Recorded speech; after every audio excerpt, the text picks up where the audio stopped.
Hello, good morning and welcome. This is Sunrise Daily, coming to you in both Lagos and Abuja studios of our organization. Today is October 9, 2025, and it is 26 degrees here in Lagos. I'm Aide. Welcome to the show. Good morning and welcome. It is 24 degrees Celsius. It's been that way for a while now. Good morning and welcome. I'm Maupe Ogun Yusuf. Well, most certainly a good load of stuff that we need to talk about, Maupe. But let's begin, if you don't mind, with that report that the World Bank has had to put out, and of course the federal government has responded to, concerning the poverty figures in Nigeria. Let's take a quick look.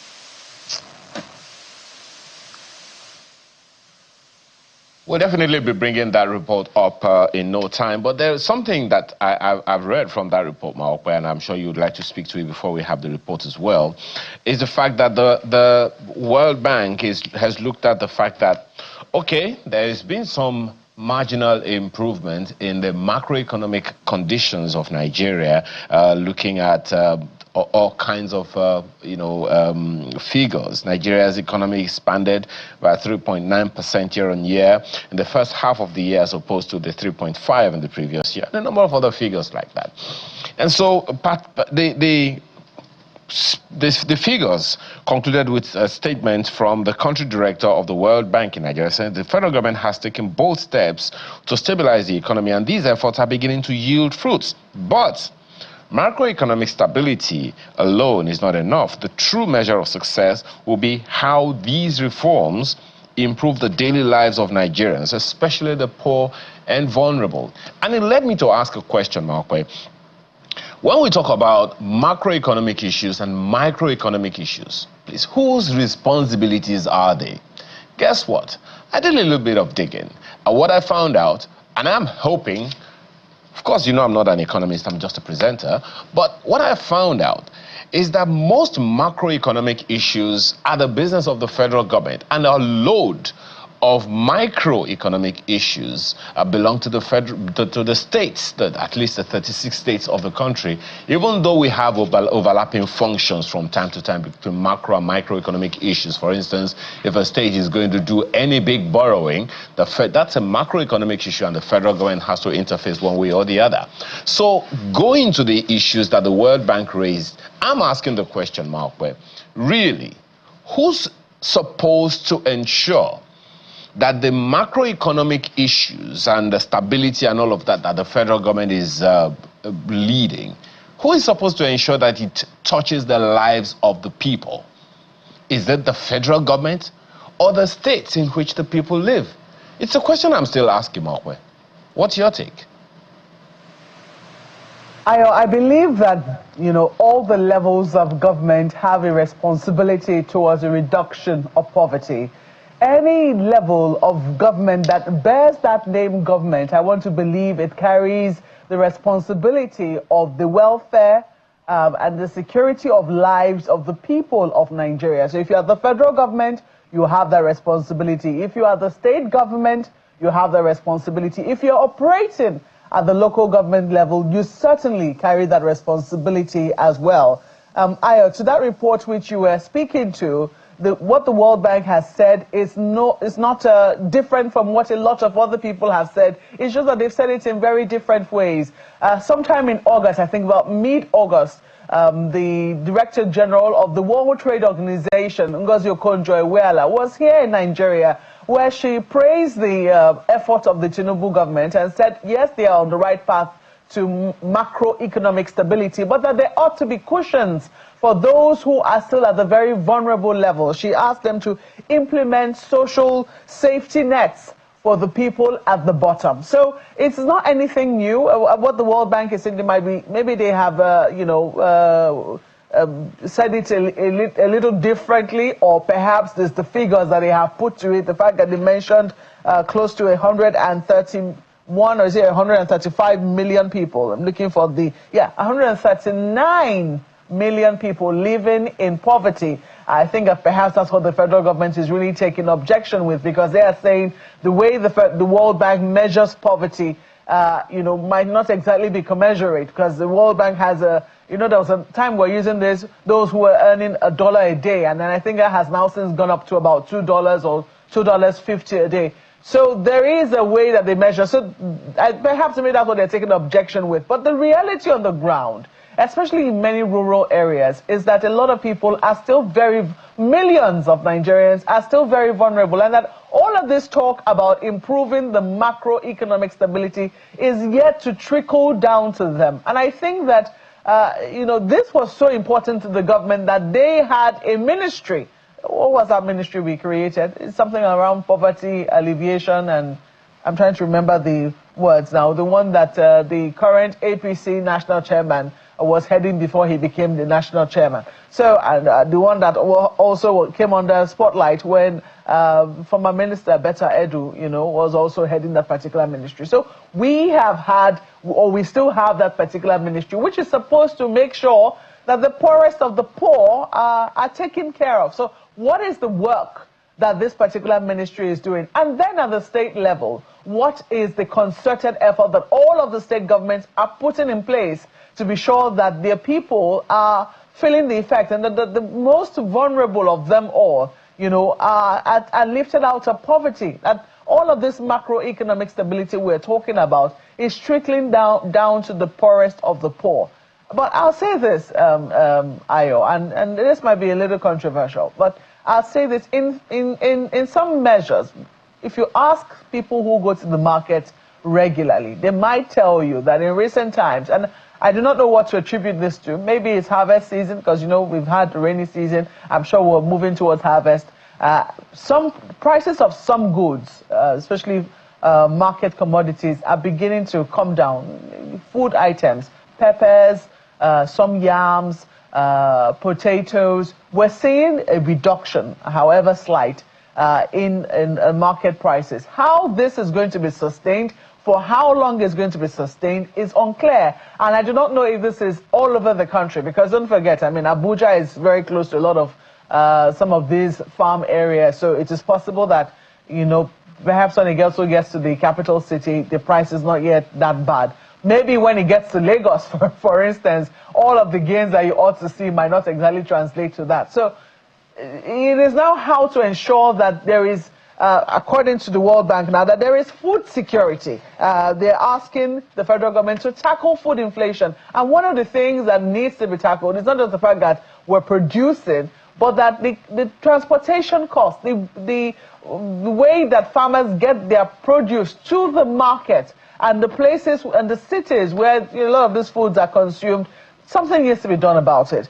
Improving efficiency in public spending. The level of transparency we're seeing is, very questionable. And they also say expanding and institutionalizing social protection, which is something that the federal government has had up its sleeves for some time, but it's still very much unclear who they are capturing and, where some of these interventions are taking place. But Ayo, don't let us talk too much. I think we've already done so.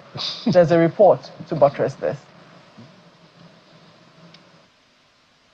The Nigeria Development Update is a biannual World Bank report series. The second session for the year is bringing together experts from the finance sector, development partners, members of the private sector, and government officials. A three-pronged strategy. The World Bank country director gives a summary of the report.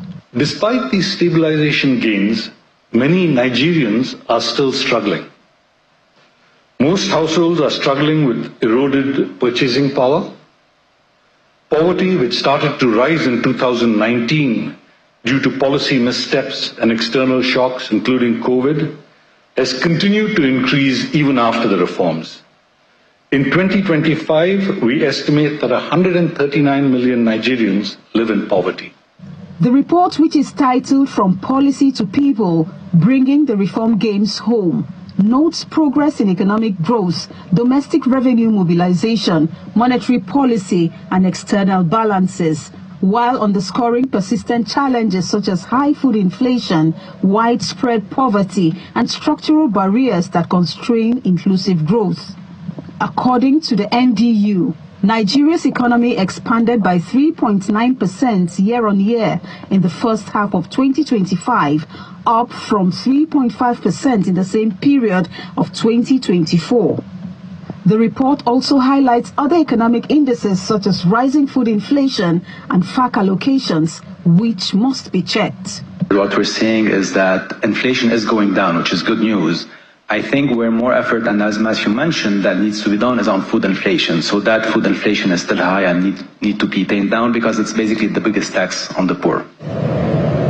A panel session that included Governor Abdullahi Sule of Nasarawa State and the Minister of Finance considered the report and provided some responses. In a country that has empathy, that is a modern economy and a democracy, it is critical to be able to identify those that need extra help at any time. And with the robust register that we have and methodology for payments, with the intention and the aspiration must be that every year in the budget you identify an amount that you can use to help those people. Every local government, our 13 local government also in Nasarawa State, every one of them is engaged in agriculture. So we have 13,000 hectares. One of them may have only 300 hectares, the other one may have 500, the other one may have 1,000, and they are doing one kind of crop or the other, because we are looking at this sustainability, and we are applying technology to it. We are doing everything possible to get inflation down, because as that is going down, the market signaling to the MPR will continue to go down. So when that goes down, lending rates become more affordable, so to speak. Clearly, there will be a flight to safety, so the banks will invest in government instruments. And of course, as you know, that will also be useful in getting in the FPIs that enable us to stabilize the FX rates. The report is expected to serve as a guide for government at all levels to identify areas of concern as well as correct them in the interest of national development.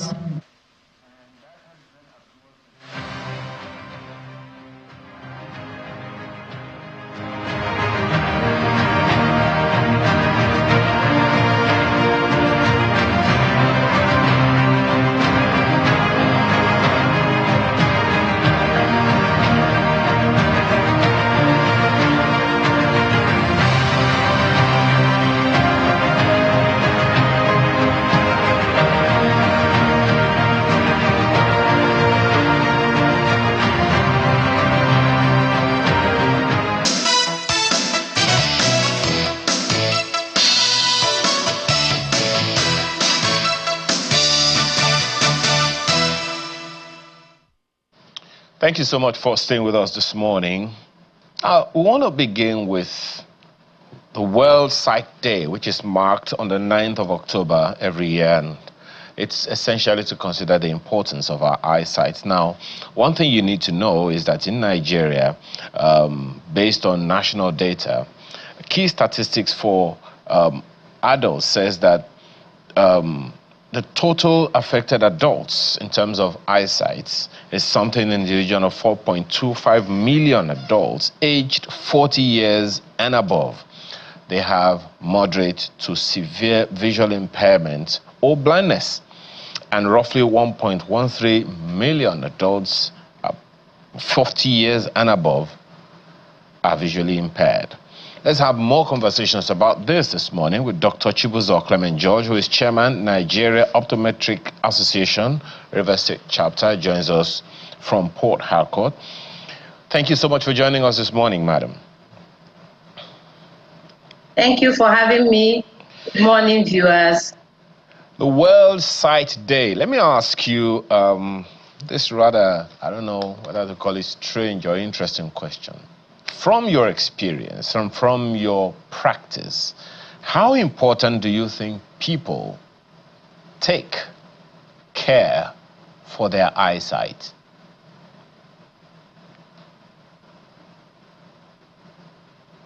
Good morning once again. Thank you for the question. People don't really prioritize their eye health. People only seek care when there's a problem. While it's supposed to be the way we take care of our health, go for annual checks, is the way we're supposed to do for our health. But unfortunately, we, especially in this part of the world, we really don't prioritize eye health. That's why today, globally, there's been a call to action to love your eyes. This is a day of global awareness, a day where we tell everybody to prioritize their eyes, a day of advocacy to the government on the need to prioritize eye health, a day where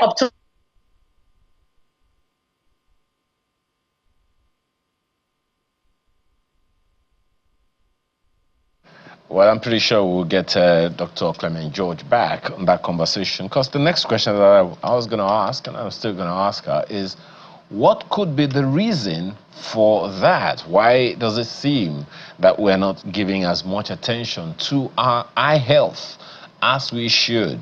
I would expect, okay, Mark, I would expect, for instance, that's it shouldn't even be a gainsaying. It's something that should be natural to us to care for the health of our eyes, because without it, as we hear from time to time, your eyes are your windows to the world. And, given the numbers that we are looking at, the figures that we are seeing that are being bandied right here in our eyes, 4.25 million adults aged 40 years and above have moderate to severe impairment, visual impairment or blindness. Overall blindness prevalence of all ages is is estimated prevalence of blindness for the entire population is almost a whole percentage, and that's quite a significant number. What do you think, Mawkwe? Glasses. And then I think after a while you found out that, my eyes need a little bit of loving when you kept on looking at the screen and I saw you wear them. So yes, please love your eyes. There is nothing wrong with wearing glasses if you have to. I think for the longest of times, I have seen people around my age group now, resisting and saying, look, my eyes are good. There is nothing wrong with them. I don't know why it is that people just do not want to show their eyes a little more love. Why wouldn't they do that? And I remember my visit to the ophthalmologist, when they were asking me to just, take a look at some of the numbers, and I was saying, I can read perfectly. I think it's a thing of pride to say, well, you're not now at a certain age and there is nothing wrong with your eyes. But at the same time, sometimes, given the world that we live in now, looking at screens, etc., the work that we do, for instance, where we're in the studio and we have lots of lights around us, just show your eyes a little bit of love. There is nothing, will I say, humiliating or making you less manly or less womanly if you were to protect your eyes so that you can have them for the long haul. But I'm not the doctor. I think that the doctor is here to lend her voice to that advocacy.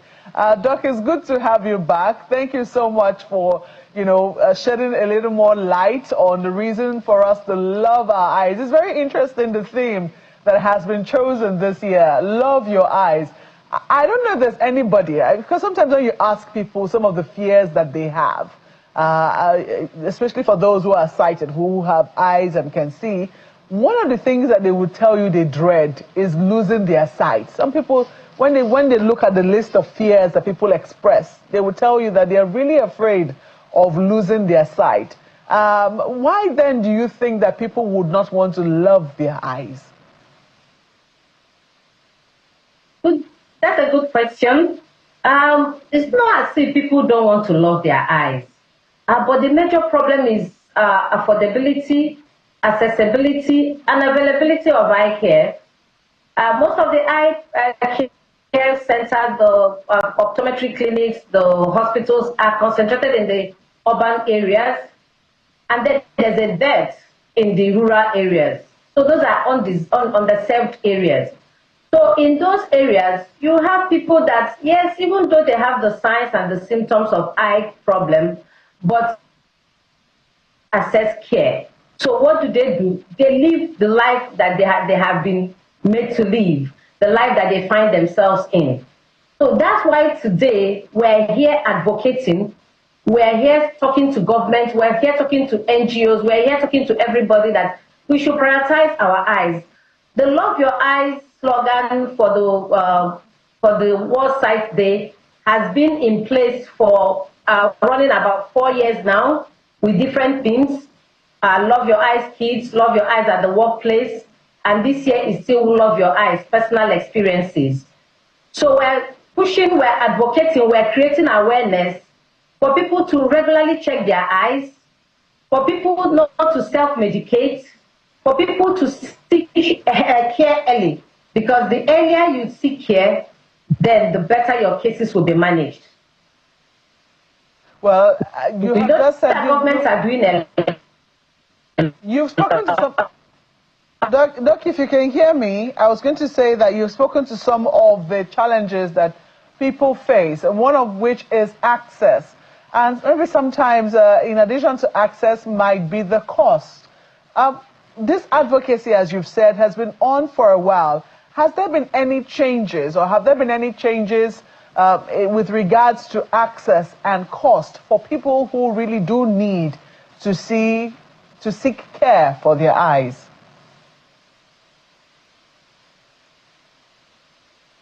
Okay, recently, the government have put some things in place.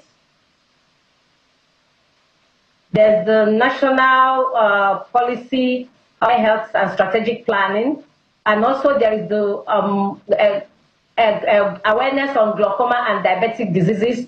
They have set up health desks, and there's the Gigibola program that is trying to take the eye health to the underserved people. So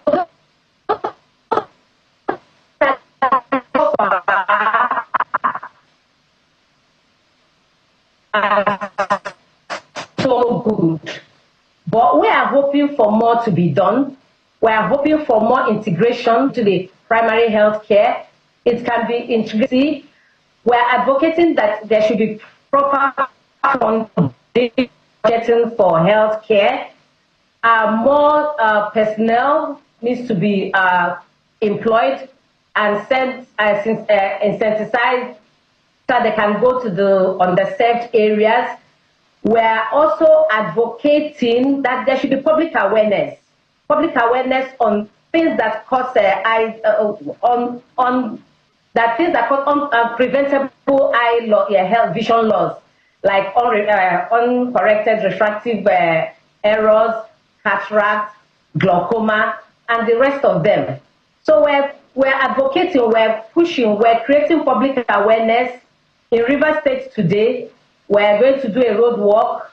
We're taking the eye care to the underserved areas in Degema, in Abonima. We're touching 3 schools. We're screening and giving glasses to 3 schools. We're working in partnerships with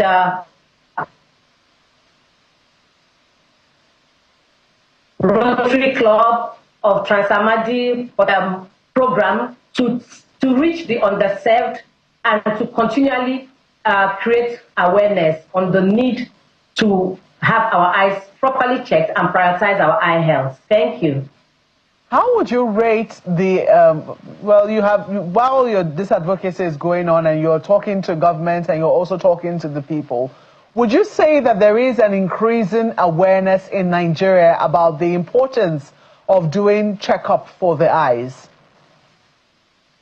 Well, I wouldn't say so. In the urban areas, yes. But the majority of the population of Nigeria do not reside in the urban areas. They're in the rural areas. And in those places, they are still practicing conservative methods like couching for cataract and applying herbs in their eyes. So the awareness, I wouldn't say it has increased like 20 years back till now, it has increased. But I wouldn't say that it has reached the point where it's supposed to be. Eye health should be part of primary health care. It should be part of school health care. Every child should have their eyes checked before getting into kindergarten. There should be a policy, a national policy to that effect, that every child deserves a sight. Sight is not a privilege, it's a right. We all deserve to have good eyesight. So I will say more awareness needs to be done. Thank you. What about in the area of personnel? We know that one of the things that Nigeria has suffered in recent times has been, brain drain in the area of our doctors, medical personnel who are leaving the shores of this country. How has it also affected personnel in your line of profession? Thank you so much for that question. Yes, a lot of optometrists have left the shores. A lot of ophthalmologists have left the shores. So there's a dearth of personnel, and where, especially in the underserved areas, in the rural communities, even the personnel that are left behind do not want to go to those areas. And these are the people that need it most. In the primary health centers all over the place, we see that the primary health centers are not manned by any eye health personnel. They're not even equipped to handle eye health care. Meanwhile, that should be the first point. People should access care from that area, and then referral pathways should be made where people now go from there to the secondary care. So the dearth in personnel has really impacted eye care in Nigeria, and we're advocating that government should train more professionals, employ more professionals, give them incentives to want to go to the rural areas, to want to go to the underserved areas and meet the needs of people. Thank you. So by this time next year, when we celebrate another World Sight Day, what are some of the changes that you would like to see within the next 365 days? Thank you so much for the question. Yes, we would like better implementation of the strategies that governments have put in place. The National Eye Health Policy Strategy, better implementation of the health desks that they have set up, better implementation of the glaucoma and diabetes management disease guidelines. We also want the Jijibola program that is going on, where they are giving reading glasses. We in the optometry sector, we don't think reading glasses is the solution to the problem. We would prefer that the people have comprehensive eye check and then a proper spectacle correction given to them to serve them for both distance and near. So we want also those policies not to go away or die when the government is no more in place. We want continuity of whatever policy that is in place. Also, we want data for government to put up more effort in gathering data. Actually, in Nigeria, we don't have data. The data we are running with are data of 2004 to 2008. We don't have recent data.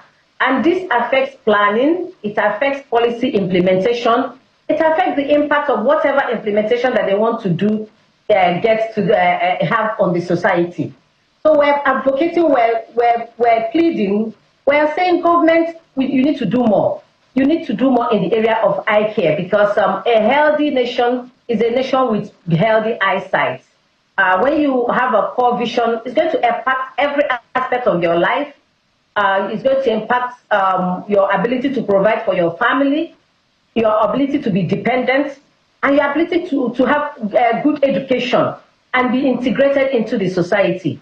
So we're hoping that in the next 365 days, More eye care professionals will be employed and sent to the underserved areas to cater to those needs. And more schools, especially the federal government, federal universities, will take up training of optometrists. Most of the training is happening in the private universities, and it becomes very expensive for some people to access. So if government can put up more training in the federal government universities, that will help to also curb the debt in eye care personnel. Thank you. Well, thank you very much, Dr. Chibuzo Clement George. He is the chairman, or should I say chairperson, Nigeria Optometric Association, River State Chapter. Thank you very much for speaking with us this morning, and happy World Sight Day to you. Thank you, Mokwe, for having me. And I want to still tell everyone, love your eyes, have regular checks, know that your eyes are the windows to your world. It helps you to achieve your dreams. It helps you to impact the society in which you live in. Love your eyes today, love your eyes always. Thank you for having me. Thank you very much, ma'am. We'll take a break at this point. When we come back, we'll be taking a look at contemporary issues with Laolu Akonde. In just a moment, please stay with us.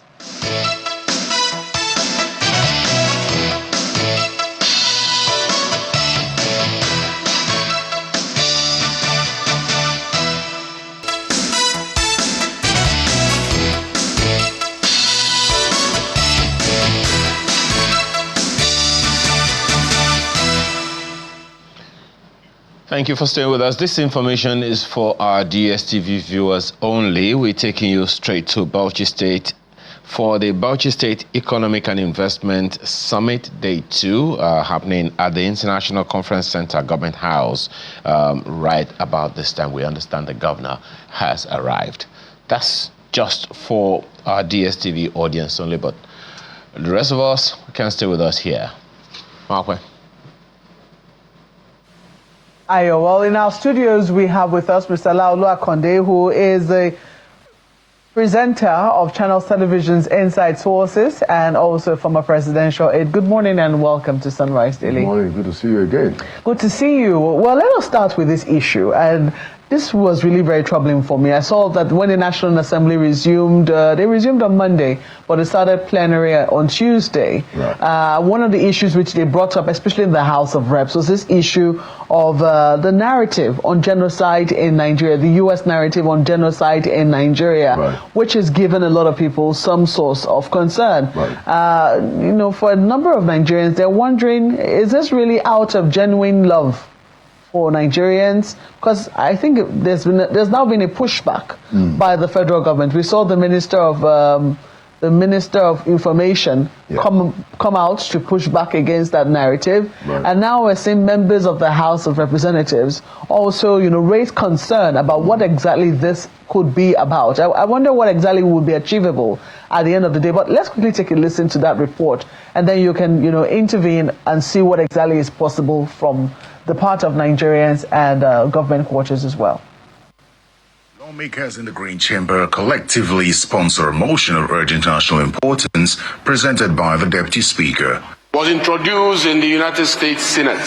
The motion highlights that a bill titled the Nigeria Religious Freedom Accountability Act of 2025 was introduced in the United States Senate, seeking to require the U.S. Secretary of State to designate Nigeria as a country of particular concern and to impose sanctions on Nigerian officials under Executive Order 13818, alleging violations of religious freedom. The Speaker of the House is concerned that external legislative action based on incomplete or decontextualized assessment risks undermining Nigerian sovereignty, misrepresenting facts, straining strategic relations, and unintentionally emboldening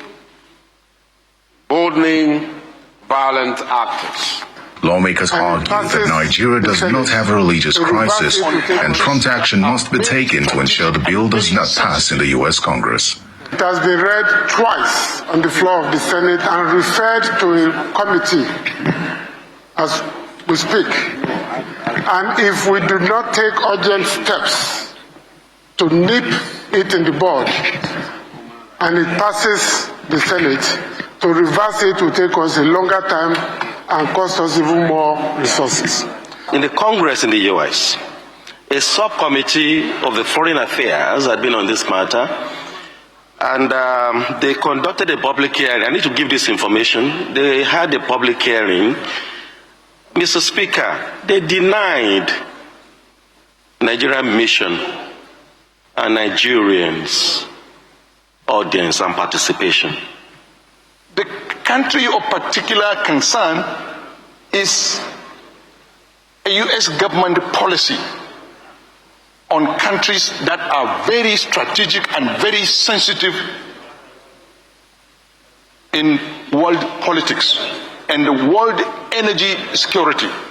Today, the action of Nigeria can turn the history and the dynamics of energy in the world.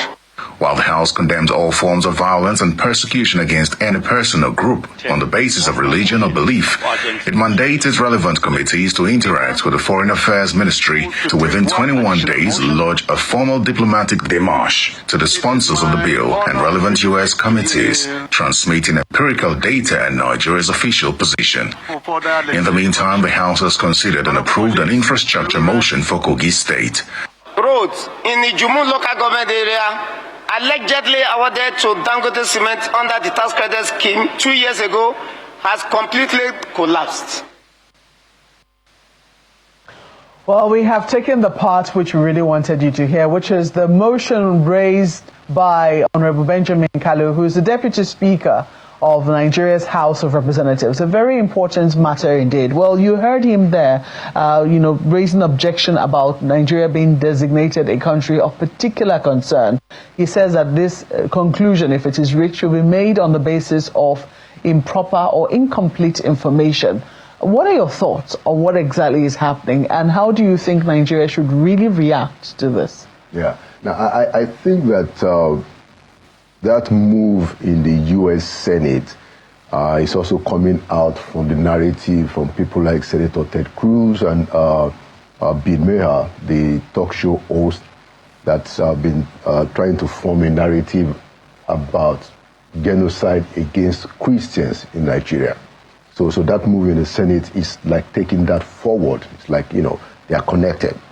And what I will say is that if those interests in the United States, those people in the United States, whether it be Bill Maher or Ted Cruz or the folks in the U.S. Senate, if they really had the Nigerian interest at heart, what they will be talking about is what the governor of Plateau State said, that there is genocide in Plateau State. What the third thief said, actually in the presence of the president, the third thief, Benue State. Yeah, that there is genocide in Benue State. That is what they ought to be talking about, not trying to be, in my view, somehow of a destability plot, saying this is Christian genocide. It is true that Christians are being killed, but Muslims are also being killed. So you can't just limit it to Christian alone, because that way you lose the opportunity to be constructive about it. It then becomes, something that is divisive, and it really makes no help. It grants us, it offers us no help. What we need is that, yes, the governor of Plateau State said there is genocide in the state. The third chief said there is genocide in Benue. So those are the things that we should focus on. That is what the kind of help that we need, the kind of attention, global attention, to compel our leaders, our government, to deal with the insecurity and the killings, particularly in Plateau and Benue. My concern is that this kind of narrative is going to give those who don't want to do their job an opportunity to make excuses. Nigerians are being killed in Benue, Nigerians are being killed in Plateau, and we haven't seen a strong enough response from our security architecture to stop it. And now in Kwara. Now they're not talking about genocide against Christians. That shifts the narrative, and then we lose we lose the initiative to really deal with it, and now we'll be fighting against amongst ourselves instead of actually trying to bring our government to become more responsible to stop the killings in these places. Has the government of the day, though, accepted that there is a genocide of sorts, whether religious or otherwise? Right. Well, the governor of Plateau State is government in Plateau State, if you see what I mean. Yes. But I see your point that the federal government will probably, has been mum about that. They don't deny the killings, but they've been mum about whether it's a genocide or not. But the governor of Plateau State, they said there's a genocide in Plateau State. The Tortif, a traditional ruler, a leading first-class traditional ruler in Benue State, in the presence of the president, said that there is genocidal killings in Benue State. So these are the issues. And so we would like people like Bim Heha, people like Ted Cruz, the U.S. Senate, if they are really interested in helping us to call attention to the genocidal killings that those leaders have identified and not try to give it a slant that is destructive. How should Nigeria then respond? Because now we're saying the intervention of the National Assembly in this regard. Of what weight? As I did highlight earlier, the Minister of Information, did offer some pushback.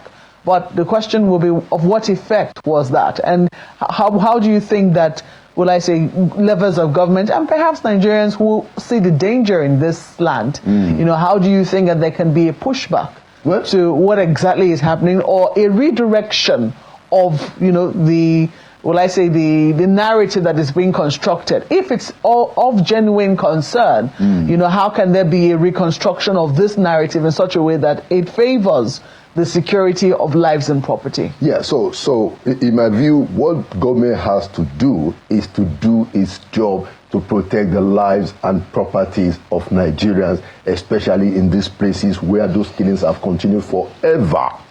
Government needs to be more decisive.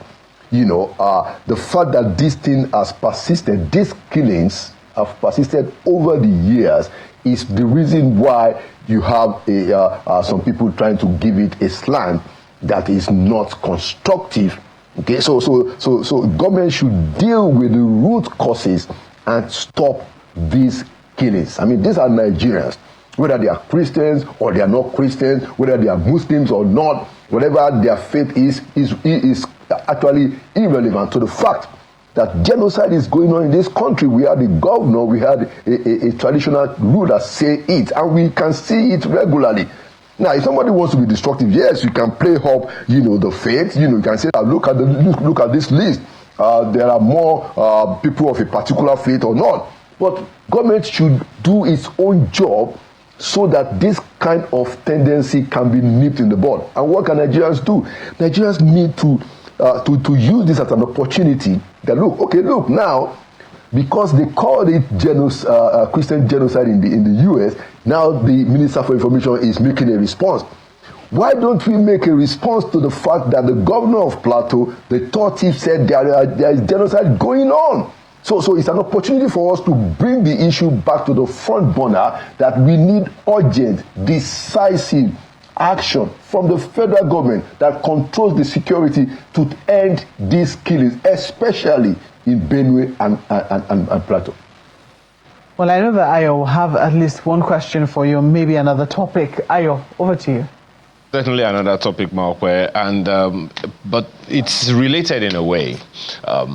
The issues that you have raised, Mr. Akonde, point to only one thing: security of lives and property. And I think it's good for us occasionally to try to delineate government. I usually try to, because whenever we mention government, a good number of our people only see government as government. But then there is federal government, there is state government, there is local government. And so perhaps we need to delineate the responsibilities so that we know what to expect from who.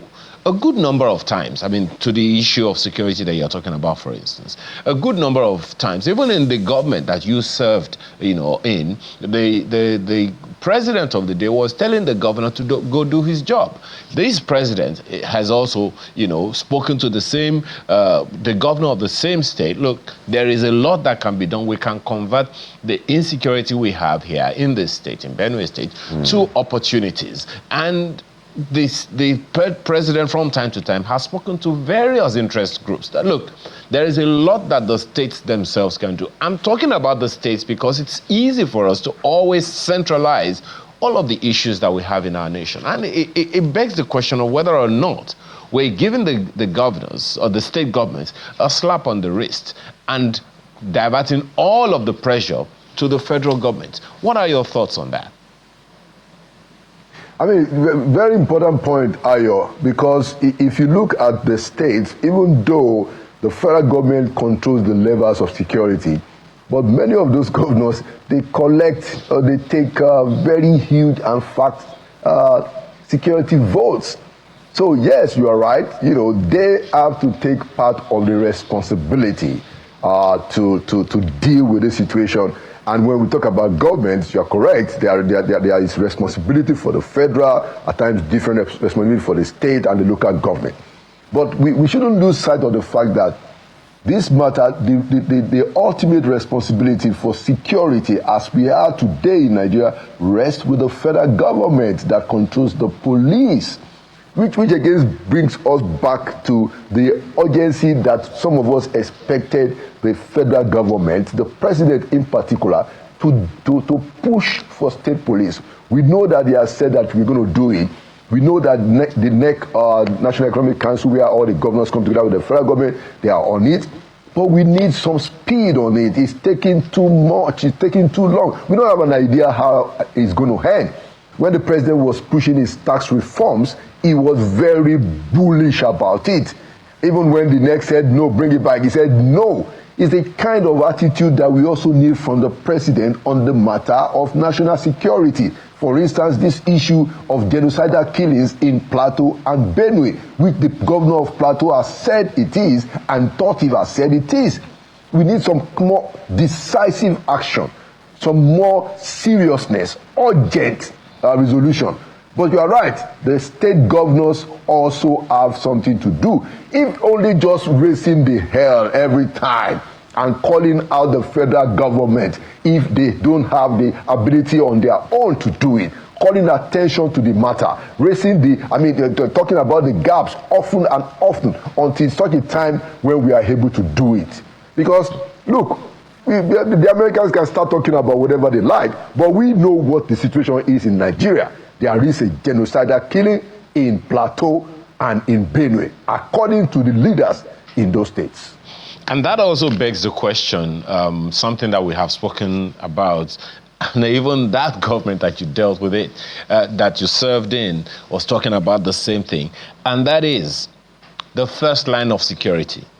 This government, even in the government that you served, as well, was talking about the fact that all insecurity is local. Consequently, all security ought to be local. We ought to take it from that basis first. How well, between that time that when you served in government and now, would you say we have even moved the needle? Well, I honestly, I've not seen a significant movement of the needle because we haven't been able to do what it is that we ought to do.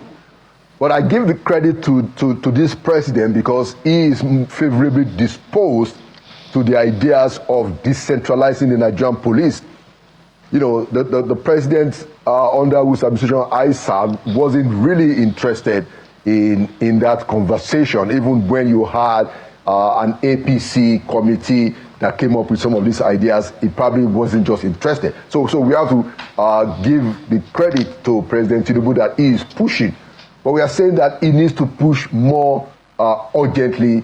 He needs to be more decisive because we haven't really we've not moved the needle at all, Ayo. I haven't seen any significant progress, beyond the fact that we now have a president who said that we're going to get it done. We're going to do state police.